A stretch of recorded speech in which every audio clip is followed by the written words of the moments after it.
Hello बच्चों, मैं Vivek Mishra IIT JEE mentor Kota point आपका स्वागत करता हूं। और मध्य रात्रि में मैं आपके लिए ये वीडियो शूट कर रहा हूं। करंट इलेक्ट्रिसिटी सीरीज का ये नया वीडियो है। इस वीडियो में हम लोग पिछले क्लास में जो लोग ओम्स लॉ और उसका वेरिफिकेशन किए थे उस पे बेस्ड एक दो न्यूमेरिकल करेंगे। ये वीडियो कंपैरेटिवली छोटा होगा पर आपको इसको बहुत ध्यान से देखना है। तो चलिए देखते हैं। कभी कभी आपसे इस तरह का एक ग्राफ दे दिया हुआ रहता है और आपसे पूछा जाता है कि फाइंड आर। आपसे रेजिस्टेंस फाइंड करने के लिए पूछा जाता है। अभी रेजिस्टेंस क्या है इसके बारे में हम लोग बहुत ही एक विस्तृत चर्चा जिसको बोलते हैं वो किए नहीं है, ठीक है ना। इन डिटेल हम लोग रेजिस्टेंस क्या आता है वो नहीं देखेंगे, पर हम लोग देखेंगे इस वीडियो के बाद पूरा का पूरा रेजिस्टेंस पे ही डिस्कशन चलेगा। तो सोचो यार, मैंने आपको बताया है कुछ तो दिया ही नहीं हुआ है, यहाँ भी दिया हुआ है और करंट दिया हुआ है और वोल्टेज दिया हुआ है। मैंने आपको बताया है कि जब भी इस तरह का ग्राफ दिया हुआ रहेगा और आर निकालना है। आर कैसे निकालेंगे? मेरे को स्लोप निकालना पड़ेगा। स्लोप कैसे निकालते हैं? स्लोप का फॉर्मूला क्या होता है, याद करो, y2 minus y1 upon x2 minus x1, यही होता है ना। y2 के जगह पर क्या है? करंट वोल्टेज है y एक्सिस के जगह पे, और इस एक्सिस के जगह पे x एक्सिस के जगह पे क्या है? करंट है। तो इसको हम बोल सकते हैं v2 minus v1 upon i2 minus i1। अब ये आप पे डिपेंड करता है आप किसको v1 v2 मानते हैं, किसको x2 x1 मानते हैं। तो चलो मैं किसी भी एक पॉइंट को x2 x1 मान लेता हूँ। मान लो मैं इसको मान ले रहा हूँ x1 x2, यानी x1 कितना है 2 और y1 कितना है 4। चलो मैं इसको मान लेता हूँ, इस पॉइंट को मैं मान लेता हूँ। आप किसी भी दो पॉइंट को मान सकते हैं, कोई जरूरी नहीं है। इस हर केस में आंसर वही होगा। इस केस में बताओ x2 कितना है 8, y2 कितना है 16, 8,16 हो जाएगा। तो कैसे निकालेंगे v2 minus v1? 16 minus 4 upon x2 minus x1, यानी i2 माइनस i1 कैसे निकालेंगे? 8 माइनस 4, 8 माइनस 2 एक्चुअली। तो क्या हो जाएगा? 16 माइनस 4 12, 8 माइनस 2 6। इसको आप कैंसल आउट करोगे तो क्या आएगा? 2 ओम। रेजिस्टेंस का यूनिट होता है ओम। अभी बस याद रखो, इसको डिटेल में हम लोग बात करेंगे इस वीडियो के बाद में इसके बारे में। आई होप आपको ये समझ में आया होगा। लिख लो जल्दी से, ठीक है। अब देखो ये सेकेंड क्वेश्चन है। If a load register of resistance 20 ohm is connected through 220 volt circuit, then how much current will it draw? ठीक है, दिया हुआ है कि रेजिस्टेंस है 20 ohm और पोटेंशियल डिफरेंस है 220 वोल्ट। तो बताइए करंट कितना फ्लो होगा यहां से, how much current will flow through it. तो simply we will use Ohm's law. Simply Ohm's law use कर देंगे। ओम्स लॉ क्या था? V is equal to I R. आपको V पता, R पता, I निकालना है। कैसे निकालेंगे? I is equal to V by R, ठीक है। रीअरेंज कर लेंगे। V के प्लेस पे कितना है 220, R के प्लेस पे कितना है 20, कैंसिल कर दो, है ना। तो I कितना आ जाएगा 11 ampere. Answer 11 ampere is the final answer. I hope आपको ये समझ में आया होगा। चलो एक क्वेश्चन बना के दिखाओ। मैं इसको मिटाता हूं। मैं इसको मिटा देता हूं।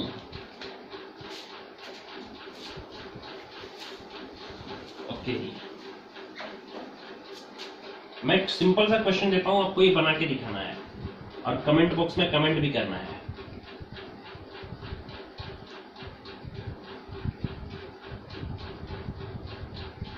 फाइव 10 15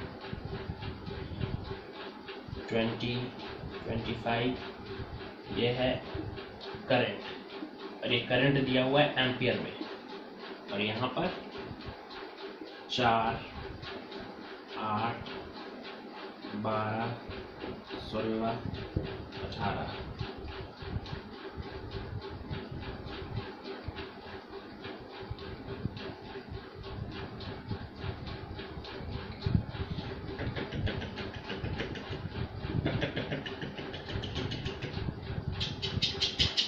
मिला दिया इसको। आपको बताना है ये है वोल्टेज, वोल्ट में आपको बताना है, इस केस में रेजिस्टेंस निकाल के दिखाना है।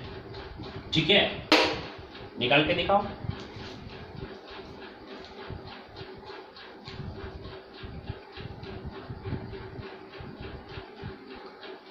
बच्चा लोग जो भी इसका आंसर होगा वो तुम लोग कमेंट बॉक्स में लिखना। ठीक है, अब हम लोग बात करेंगे नेक्स्ट टॉपिक के बारे में। ठीक है, जल्दी से पहले इसका आंसर देखो कमेंट बॉक्स में। तो बच्चा लोग इसी वीडियो में अब हम लोग आगे डिस्कशन करने वाले हैं नॉन ओमिक सर्किट के बारे में, कि आखिर ये नॉन ओमिक सर्किट क्या होता है।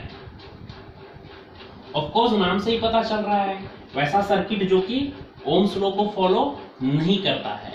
तो ऐसा कौन सा सर्किट होता है जो ओम्स लॉ को फॉलो नहीं करता है भाई?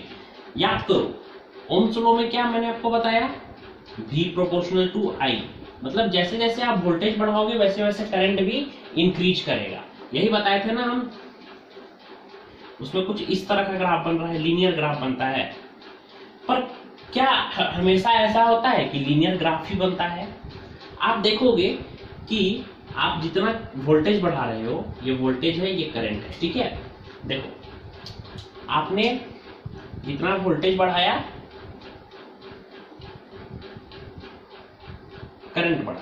ठीक है, इतना करंट बढ़ा, या फिर इसको ऐसे बोलिए, आपने इतना वोल्टेज बढ़ाया, इतना करंट बढ़ा। ठीक है, अब आपने क्या किया, इतना वोल्टेज फिर से बढ़ा दिया, आपने देखा ठीक उतना ही करंट बढ़ा। फिर आपने वोल्टेज बढ़ा दिया उतना ही, आपने देखा कि फिर उतना ही करंट बढ़ा। ठीक है, फिर आपने उतना ही वोल्टेज बढ़ाया, फिर उतना ही करंट बढ़ा, फिर आपने उतना ही बढ़ाया वोल्टेज, फिर उतना ही करंट बढ़ा। एक समय हो जाता है जब करंट जो होता है वो बहुत ज्यादा हाई हो जाता है ना, या फिर आप वोल्टेज, तो आप क्या देखते हो कि जितना आप वोल्टेज बढ़ाते हो आप उतना ही वोल्टेज बढ़ाए, पर अब करंट उतना ज्यादा नहीं बढ़ा, है ना। आपने वोल्टेज फिर से उतना ही बढ़ाया पर करंट उतना ज्यादा नहीं बढ़ा। अब यहाँ पर ये नॉन लीनियर नेचर शो करने लग जाता है। ऐसा क्यों होता है मैं आपको बताऊंगा, और आप ये इस बात को समझिए। हम 2 वोल्ट बढ़ाते थे तो 4 एम्पियर बढ़ जाता था, फिर 2 वोल्ट बढ़ाते थे 4 एम्पियर बढ़ जाता था, पर इस बार हमने 2 वोल्ट बढ़ाया तो 4 एम्पियर नहीं बढ़ के बस 1 एम्पियर बढ़ा। ठीक है, क्यों भाई? तो ये तो ओम्स लॉ को फॉलो नहीं कर रहा है। अब इसका जो ग्राफ बनेगा वो स्ट्रेट लाइन नहीं बनेगा, वो कुछ स्लाइटली हट करके बनेगा, है ना, कुछ इस तरह का ग्राफ बनेगा, है कि नहीं। मतलब ये अब ओम्स लॉ को फॉलो नहीं कर रहा है, अब इसका ग्राफ लीनियर नेचर शो नहीं कर रहा है। ऐसा क्यों होता है? क्यों ऐसा हुआ कि हमने उतना ही वोल्टेज बढ़ाया पर उतना करंट नहीं बढ़ा? देखो बच्चा लोग, वोल्टेज डिपेंड, करंट कितना फ्लो करेगा ये डिपेंड करता है इलेक्ट्रॉन्स के फ्लो पर। ठीक है, कितना इलेक्ट्रॉन फ्लो कर रहा है इस बात पे डिपेंड करता है। ठीक है, सपोज एक रोड है, वहां पर आपको 5 गाड़ियां चलानी है। ठीक है ना, सपोज पहले आपको अकेले को गाड़ी चलानी है। ठीक है, आप एक गाड़ी चला रहे हैं, आपने 100 की स्पीड से उसको चला दिया। ठीक है, रौंद दिया रोड को। वैसे 100 की स्पीड से गाड़ी नहीं चलानी चाहिए। ठीक है, आपको मैंने बोला कि 5 गाड़ी, आप और आपके दोस्त मिलकर के पार्टी करो रोड पे जाकर के। आपके 5 दोस्त भी अब आपके साथ गाड़ी चला रहे हैं, वो 5 मिलकर भी अब कितने की स्पीड से गाड़ी चला रहे हैं? 100 के स्पीड से। ऑल राइट, पर अब मैं बोलूंगा कि वहां पे उसी रोड में 10 लोग गाड़ी चलाओ। ठीक है, अब आपको थोड़ा सा केयरफुल होना पड़ेगा, क्योंकि अब क्या होगा कि टकराने का चांस बढ़ जाएगा। You may collide with each other. So आप लोग थोड़ा केयरफुल होकर चलाओगे तो अब 100 की स्पीड से नहीं चलाओगे, बल्कि घट जाएगा स्पीड तुम्हारा, और स्पीड घट के कितना हो जाएगा? 80 किलोमीटर पर आवर हो जाएगा। अब उसी रोड में मैंने कहा कि चलो 30 गाड़ियों को साथ में चला लो, जी लो अपनी जिंदगी। अब तुम्हारी स्पीड और कम हो जाएगी, है ना। अब तुम्हारी स्पीड 60 हो जाएगी, 60 किलोमीटर पर आवर, क्योंकि अब टकराने का चांस और ज्यादा बढ़ जाएगा। उसी तरह जितना ज्यादा क्राउड हो रहा है उतना ही तुम्हारा स्पीड कम हो रहा है ना। तो इलेक्ट्रॉन जो होता है, इलेक्ट्रॉन का फ्लो पे ही डिपेंड करता है करंट। तो जैसे जैसे हम वोल्टेज बढ़ाएंगे करंट बढ़ेगा, और जितना ज्यादा करंट बढ़ रहा है मतलब समझो कि उतना ही ज्यादा इलेक्ट्रॉन्स का क्राउड बढ़ रहा है। तो एक समय के बाद वो फ्लो मेरे को नहीं मिल पाता है, ठीक है, इलेक्ट्रॉन्स का वो फ्लो मेरे को नहीं मिल पाता है ज्यादा क्राउड हो जाने के कारण, इसीलिए यहां तक तो वो ओम्स लॉ को ओबे करता है, ओबे ओम्स लॉ, ठीक है, ओमिक नेचर शो करता है, पर यहां के बाद वो ओमिक नेचर शो नहीं करता है, इसके बाद वो does not obey Ohm's law, ohms law को ओबे नहीं करता है यहां के बाद, ठीक है। ये है पहला केस कि आफ्टर अ सर्टेन करंट, ये फर्स्ट केस है। फर्स्ट केस क्या है कि after a certain voltage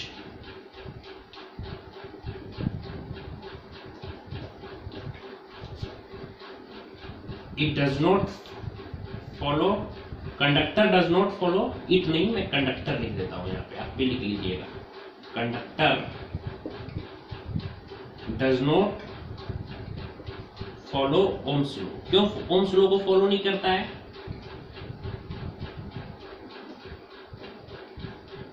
due to crowd of electron, electron की भीड़ लग जाने के कारण।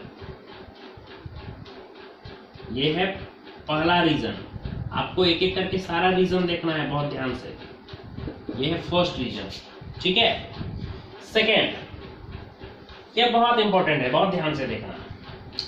बहुत सारा जो सेमीकंडक्टर होता है, सेमीकंडक्टर सिलिकॉन वगैरह आपको पता ही होगा, जर्मेनियम सिलिकॉन, ठीक है ना, वो भी ओम्स लॉ को फॉलो नहीं करता है। देखो वो एक अजीब टाइप का बिहेवियर शो करता है।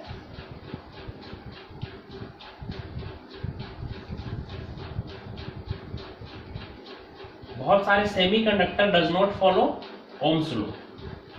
देखो सेमीकंडक्टर के केस में क्या होता है, सेमीकंडक्टर के केस में क्या होता है कि हमने, ये वोल्टेज है, ये करंट है। इनिशियली जब हमने वोल्टेज बढ़ाया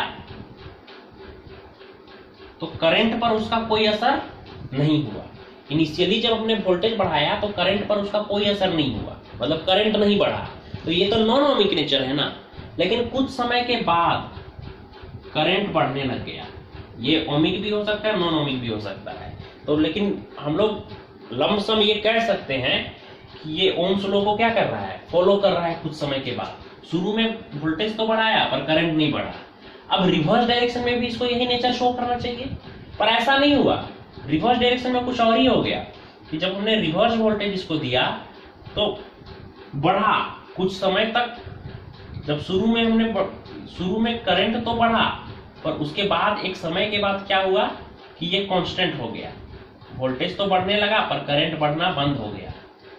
ये नेचर शो किया, मतलब यहां तक ये ओमिक नेचर शो कर रहा है, फिर यहाँ पर नॉन ओमिक नेचर शो कर रहा है, और फॉरवर्ड डायरेक्शन में यहां तक वो नॉन ओमिक नेचर शो कर रहा था, उसके बाद वो ओमिक नेचर शो करना शुरू कर दिया। तो ये है सेकेंड केस। पहला केस क्या बताया मैंने कि कोई भी कंडक्टर एक सर्टेन वोल्टेज के बाद बंद कर देता है ओमिक नेचर शो करना, ठीक है। ऐसा इसलिए होता है क्योंकि बहुत ज्यादा इलेक्ट्रॉन्स का क्राउड हो जाता है। दूसरा मैंने बताया कि सेमीकंडक्टर के केस में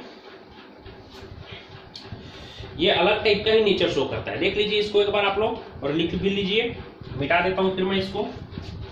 ओके, चलो एक और केस लेते हैं, बहुत खूबसूरत सा केस लेते हैं। थर्मोसिस्टर के केस में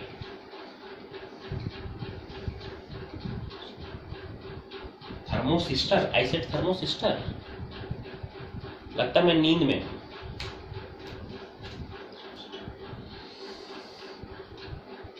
थर्मिस्टर के केस में इनिशियली तो क्या होता है,